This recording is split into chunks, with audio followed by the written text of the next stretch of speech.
So guys, tuturuan ko kayo kung paano buksan yung NBA 2K20. So, okay sa keyboard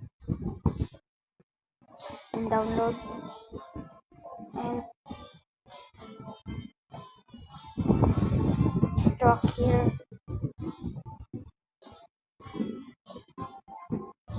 Tingnan lang yan.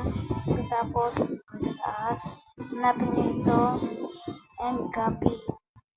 Pagkatapos, punta po kayo dito sa download. Ay, sa device storage. And buksan nyo yung Android and OBB. Tapos, pindit nyo lang yan. Buksan. Maganda lang po po. Tapos po na pwede na po yun, pwede nyo na po sa yung NBA para lang po sa Android user.